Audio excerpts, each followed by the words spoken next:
बौद्ध धर्म के अंतर्गत अष्टांगिक मार्ग को दुखों से मुक्ति का मार्ग भी माना गया है। अष्टांगिक मार्ग के 3 प्रमुख अंग हैं जिन्हें सामान्य चलन में प्रज्ञा अर्थात ज्ञान, शील अथवा सदाचार, समाधि अर्थात निर्वाण कहा जाता है। हालांकि समाधि और निर्वाण में भी अंतर बताया गया है। विस्तृत वर्णन इस प्रकार से है। सबसे पहले प्रज्ञा अथवा ज्ञान की बात करें तो ज्ञान के महत्व को अत्यंत ही स्वीकारा गया है बौद्ध धर्म में, एवं दुखों का कारण ही तृष्णा व अविद्या अज्ञान को माना गया है। ज्ञान के बिना मोक्ष की कल्पना संभव नहीं। सम्यक ज्ञान के आधार पर सद असद, सही गलत की पहचान की जा सकती है।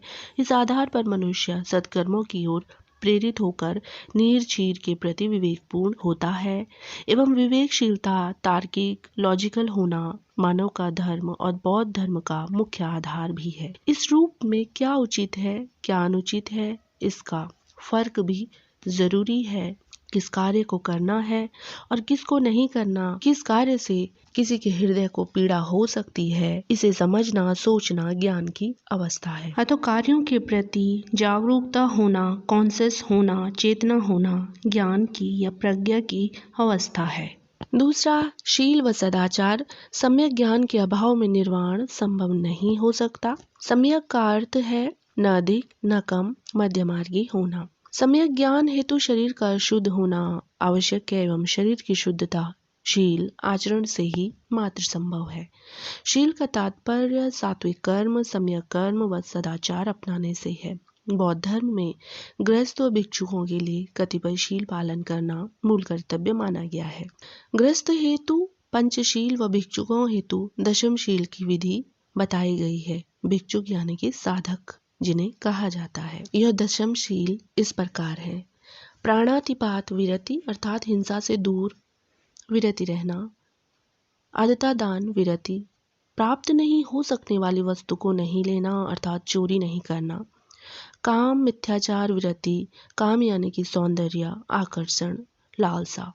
बनावटीपन एवं झूठ, व्यर्थ, मिथ्याचार से सदैव दूर रहना। मिर्षावाद विरति, झूठ छल से दूर रहना।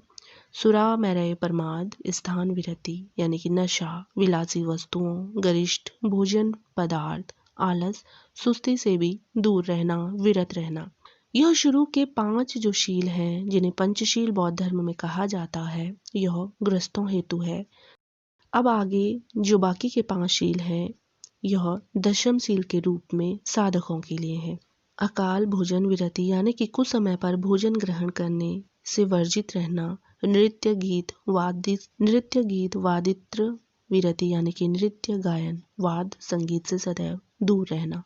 मांस गंध विलेपन विरति यानी कि गंध सुगंध लेप श्रृंगार सामग्री से बचना। उच्चासन शयन विरति यानी कि ऊंचे शयन आनंदित शयन पलंग पर सोने से विरति रहना, वर्जित रहना। जात रूप रजत प्रतिग्रह विरति यानी कि स्वर्ण रजत वैभवता धन संपत्ति संग्रह की इच्छाओं और कल्पनाओं से विरति रहना।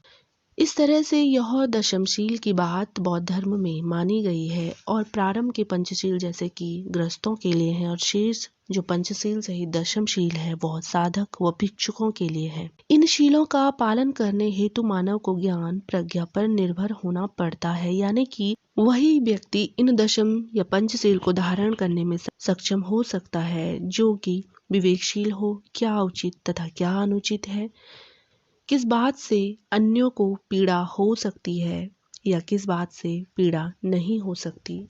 जिसके अंदर यह जागरूकता का भाव है वही ज्ञान व प्रज्ञा की स्थिति में है, और जिसे ज्ञान नहीं वह इन शीलों का पालन भी नहीं कर सकता। अतः गृहस्थ व सन्यासी दोनों को इनका पालन करना चाहिए। तीसरा है समाधि। समाधि बौद्ध धर्म का अंतिम उद्देश्य है। यह मार्ग है जिसमें ज्ञान व शील से प्राप्त सम्यक दृष्टि पाकर वास्तव रूप का लाभ आस्वादन किया जा सकता है, क्योंकि जीवन का उद्देश्य इसी के इर्द गिर्द माना गया है। राग द्वेषादि द्वंद्व विनाश से उत्पन्न चित्त से शुद्ध नैसर्गिक स्थिति को पाना समाधि कहा जाता है। सरल शब्दों में अगर कहें तो मन का शुद्ध होना, आचरण का शुद्ध होना समाधि की अवस्था है। समाधि ही संबोधि या निर्वाण का मूल आधार भी है। समाधि वह स्थिति है जिसमें शांति व एकाग्रता से स्वयं को जानने का प्रयत्न किया जाता है।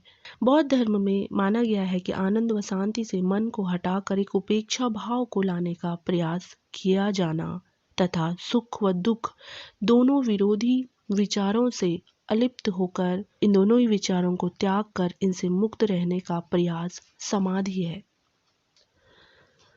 अतः वासनाओं का समन कर चित्त को एक स्थान पर स्थिर रखना समाधि की अवस्था है। जिस प्रकार दीपशिखा शांत रूप से जलती है, उसी प्रकार वासनाओं को समाप्त कर, शमन कर और उनसे मुक्त होकर अनात्म भाव का अनुभव करना और चित्त को एकाग्र करना, वासनाओं व तृष्णाओं को समाप्त करते हुए चित्त एकाग्र होना समाधि की अवस्था है। यहाँ पर ध्यान देने वाली बात यह है कि बौद्ध धर्म में बुद्ध ये मानते हैं अनात्म भाव जागना, यानी कि आत्मा है, कोई चेतना है हमारे अंदर, इस भाव से भी मुक्त होना समाधि है।